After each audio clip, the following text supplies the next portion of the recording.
اعوذ باللہ من الشیطان الرجیم بسم اللہ الرحمن الرحیم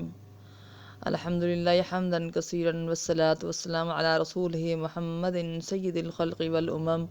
وعلی آلہ وصحبہ وبارک وسلم۔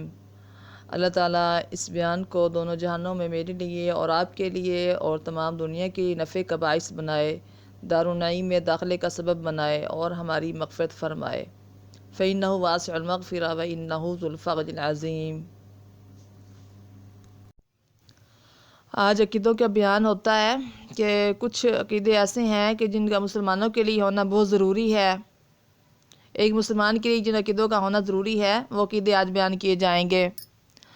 ہم مسلمانوں کو یہ عقیدہ ہونا چاہیے کہ تمام عالم، تمام دنیا پہلے بالکل ناپید تھی، کچھ بھی نہیں بنا ہوا تھا، نہ زمین، نہ آسمان، نہ سمندر، دریا، کچھ بھی نہیں بنے ہوئے تھے۔ پھر اللہ تعالیٰ کے پیدا کرنے سے موجود ہوئے، اور ہمارا یہ عقیدہ ہونا چاہیے کہ اللہ تعالیٰ ایک ہے، وہ کسی کا محتاج نہیں، نہ اس نے کسی کو پیدا کیا، نہ وہ کسی سے پیدا کیا گیا، نہ اس کی کوئی بیوی ہے، نہ اس کی کوئی بیوی ہے، کوئی اس کے مقابل کا نہیں ہے۔ اور ہمارا یہ عقیدہ ہونا چاہیے کہ وہ ہمیشہ سے ہے اور ہمیشہ رہے گا اللہ تعالیٰ۔ اور یہ بھی عقیدہ ہونا چاہیے کوئی چیز اس کے مثل نہیں ہے، وہ سب سے نرالا ہے۔ اور ہمارا یہ عقیدہ ہونا چاہیے کہ اللہ تعالیٰ زندہ ہے، ہر چیز پر اس کو قدرت ہے، کوئی چیز اس کے علم سے باہر نہیں ہے، وہ سب کچھ دیکھتا ہے، سنتا ہے، کلام فرماتا ہے، لیکن اس کا کلام ہم لوگوں کے کلام کی طرح نہیں ہے۔ جو چاہے کرتا ہے، کوئی اس کی روک ٹوک کرنے والا نہیں، وہی پوجنے کے قابل ہے، اس کا کوئی ساجی نہیں، اپنے بندوں پر مہربان ہے، بادشاہ ہے، سب عیبوں سے پاک ہے، وہی اپنے بندوں کو سب آفتوں سے بچاتا ہے، وہی عزت والا ہے، بڑائی والا ہے، ساری چیزوں کا پیدا کرنے والا ہے، اس کا کوئی پیدا کرنے والا نہیں ہے، گناہوں کا بخشنے والا ہے، زبردست ہے، بہت دینے والا ہے، روزی پہنچانے والا ہے، جس کی روزی چاہے تنگ کر دے، جس کی چاہے زیادہ کر دے، جس کو چاہے پست کر دے، جس کو چاہے بلند کر دے، جس کو چاہے عزت دے، جس کو چاہے ذلت دے، انصاف والا ہے، بڑے تحمل اور برداشت والا ہے، خدمت اور عبادت کی قدر کرنے والا ہے، دعا کا قبول کرنے والا ہے،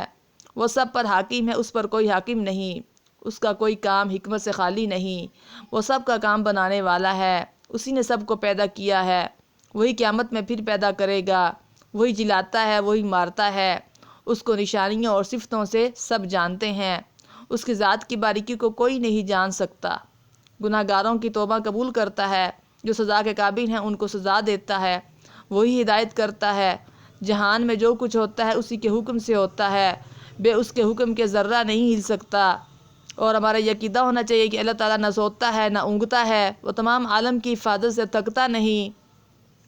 وہی سب چیزوں کو تھامے ہوئے ہے، اسی طرح تمام اچھی اور کمال کی صفتیں اس کو حاصل ہیں، اور بری اور نقصان کی کوئی صفت اس میں نہیں، نہ اس میں کوئی عیب ہے۔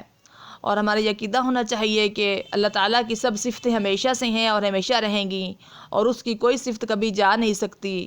اور یہ بھی عقیدہ ہونا چاہیے مخلوق کی صفتوں سے وہ پاک ہے، اور قرآن و حدیث میں بعض جگہ جو ایسی باتوں کی خبر دی گئی ہے تو ان کے معنی اللہ کے حوالے کریں کہ وہی اس کی حقیقت جانتا ہے، اور ہم بے خود کرید کیے اسی طرح ایمان لاتے ہیں اور یقین کرتے ہیں کہ جو کچھ اس کا مطلب ہے وہ ٹھیک ہے اور حق ہے، اور یہی بات بہتر ہے، یا اس کے کچھ مناسب جو معنی لگا لیں جس سے وہ سمجھ میں آ جائے۔ دنیا میں جو کچھ اچھا برا ہوتا ہے سب کچھ اللہ تعالیٰ اس کے ہونے سے پہلے ہمیشہ سے جانتا ہے، اور اپنے جاننے کے موافق اس کو پیدا کرتا ہے، تقدیر اسی کا نام ہے۔ اور بری چیزوں کے پیدا کرنے میں بہت بھید ہیں جن کو ہر ایک نہیں جانتا۔ اور ہمارا یہ عقیدہ ہونا چاہیے کہ بندوں کو اللہ تعالیٰ نے سمجھ اور ارادہ دیا ہے جس سے وہ گناہ اور ثواب کے کام اپنے اختیار سے کرتے ہیں، مگر بندوں کو کسی کام کے پیدا کرنے کی قدرت نہیں ہے۔ گناہ کے کام سے اللہ تعالیٰ ناراض اور ثواب کے کام سے اللہ تعالیٰ خوش ہوتے ہیں۔ اللہ تعالیٰ نے بندوں کو ایسے کام کا حکم نہیں دیا جو بندوں سے نہ ہو سکے۔ تو آج یہی عقیدوں کا بیان ہوگا، اگلی قسط میں ہم اور دوسرے عقیدے بیان کریں گے۔